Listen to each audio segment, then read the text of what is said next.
Tá em crise? Chama a Armênia. Chama a Armênia que resolve, dá jeito.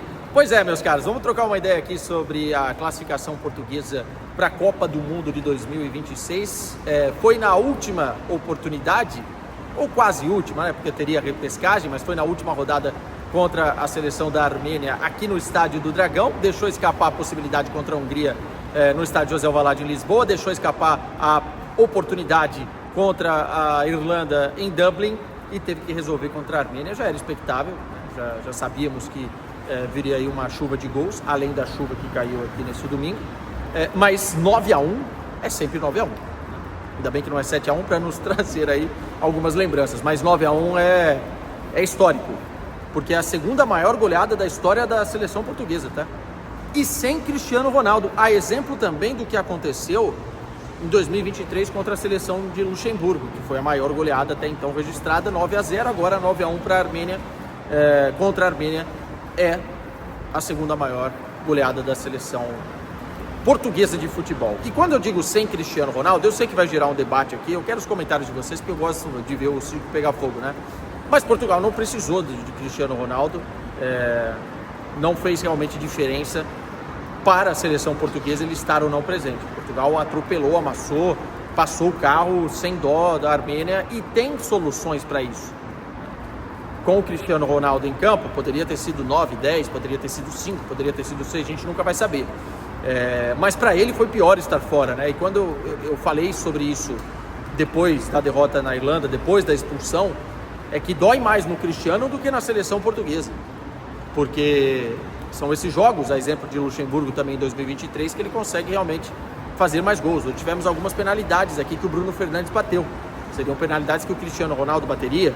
E na busca dos 1000 gols, né, e aí pensando do lado individual, seria importante para ele. Então a expulsão, que foi justa contra a Irlanda, acaba sendo pior para o Cristiano do que para a seleção portuguesa, porque alguns jogadores ganharam aí a oportunidade e se destacaram nessa partida, né?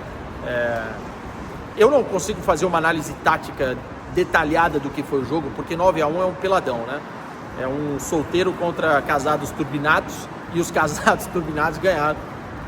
Eu sei que é uma forma, não precisa de ver o jogo, mas Portugal executou muito bem a sua ideia diante de uma seleção fraca, né? A Armênia tinha feito 2 gols nessas eliminatórias, ainda conseguiu fazer um gol e empatou o jogo, estava 1-1 em determinado momento, mas é uma seleção bem limitada. Já tinha sido assim no primeiro jogo, Portugal enfiou 5 na Armênia e novamente, né? Então Portugal fez ali um arroz e feijão muito bem feito, um bacalhau com natas muito bem feito, e conseguiu uma goleada e que poderia ter sido mais. Portugal teve 34 chutes no gol contra 4 da Armênia, 34 contra 4, e atacou a Armênia do jeito que quis, de todas as maneiras e com alguns destaques, como eu falei. Então, mais do que falar do jogo coletivo, de como Portugal dominou a Armênia, é importante a gente destacar algumas individualidades, né? E aí, vamos começar por João Neves. Para mim foi o melhor do jogo, apesar do Bruno Fernandes talvez ter vencido isso por conta de assistência e tal. Os dois fizeram hat-trick, mas o João Neves jogou muita bola. Se movimentou o campo todo, estava em todos os lugares, né? Enquanto o Vitinha fazia o primeiro processo de construção ali, deixando junto com os zagueiros, o João Neves foi desbloqueando, foi dando linhas de passe, foi concatenando o jogo com os seus companheiros e fez 3 gols. O que é ainda mais formidável para um jogador das características dele e da posição do próprio João Neves, né? Já tinha feito um hat-trick nessa temporada, que tinha sido o primeiro com a camisa do Paris Saint-Germain na carreira, e agora faz mais um hat-trick, agora primeiro com a seleção portuguesa. E um dos gols é um espanto, né? O golaço de falta que ele faz, eu nem sabia que o João Neves podia bater falta daquele jeito. A bola ainda toca no travessão lá em cima e morre brilhantemente nas redes. E, portanto, o João Neves, para mim, foi o melhor em campo. Com o Bruno Fernandes logo na sequência, né? Porque o Bruno Fernandes não jogou contra a Irlanda, faz falta o Bruno Fernandes. O Bruno Fernandes tem uma capacidade de finalização, de organização, de jogar entre linhas, que vai ser fundamental para Portugal no Mundial. E o Bruno Fernandes fez também o seu hat-trick. Ainda teve o gol do Renato Veiga com a camisa número 13, camisa lendária do Eusébio, em homenagem, em dia de homenagem, né? Aqui em Portugal, por conta da nova camisa, novo equipamento preto, né? Que eu achei lindíssimo, parêntese aqui. nova camisa da seleção portuguesa. E o Renato Veiga, com a número 13 nas costas, acabou fazendo o primeiro gol. Teve gol do Francisco Conceição, enfim, o Carlos Forbes entrou muito bem também. Acho que ganhou alguns pontos nessa corrida, quem sabe por uma vaga na Copa do Mundo. Foi muito bem o Carlos Forbes, acho que é um jogador que pode dar uma outra dinâmica ofensiva a Portugal quando precisar de um jogador mais rápido, de um jogador mais veloz, que pode cair pela esquerda, mas pode fazer a função de segundo atacante. Eu acho que alguns jogadores ganharam boas oportunidades aí, souberam aproveitar, né? O Nelson Semedo foi titular, talvez esteja aí o queridinho do Roberto Martínez, uma possibilidade também, quando o Nuno Mendes não estiver, jogar o João Cancelo de um lado e o Nelson Semedo do outro. Veremos. Algumas possibilidades se abriram. O Rafael Leão também fez um jogo interessante, especialmente na primeira etapa, recebendo, indo para cima, estava com vontade, estava com pegada.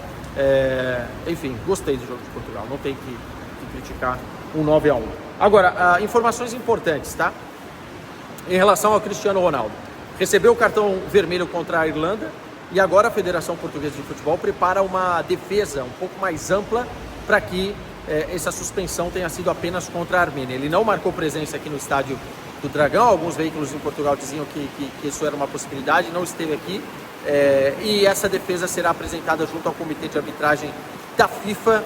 No próximo mês a gente vai saber a decisão. Agora em dezembro a FIFA decide se ele vai ser suspenso por mais jogos. Se for suspenso por mais jogos, está fora pelo menos da estreia de Portugal, né? Se pegar 2 jogos de gancho da estreia de Portugal da Copa do Mundo, se pegar 3 jogos dos 2 primeiros jogos.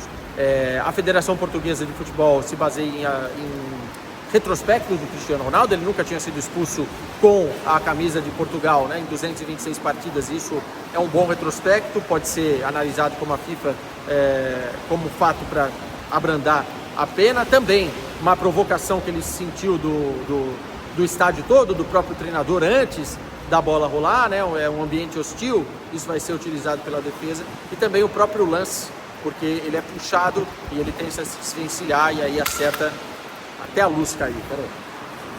Faz a minha luz, porque venta e faz chuva aqui no Dragão. Mas a minha luz ninguém tira, hein? A minha luz ninguém tira. Cara, então essas são as argumentações que a defesa da federação vai tentar para que o Cristiano Ronaldo esteja presente no início.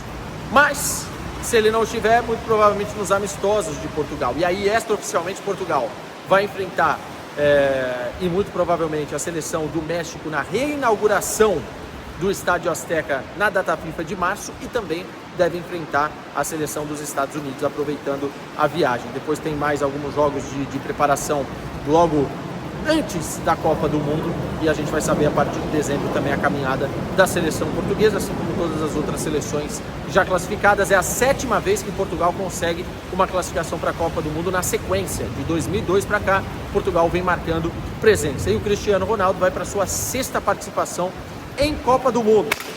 Aí é brincadeira. Para fechar, né? Porque senão a questão climática não vai me deixar. 6ª participação do Cristiano Ronaldo. O Messi também deve bater essa marca nessa edição da Copa do Mundo e, portanto, nós teremos aí os 2 recordistas, né, com 6 participações. Enfim, é isso, meus caros. Portugal 9, Armênia 1, classificação para a Copa do Mundo 2026.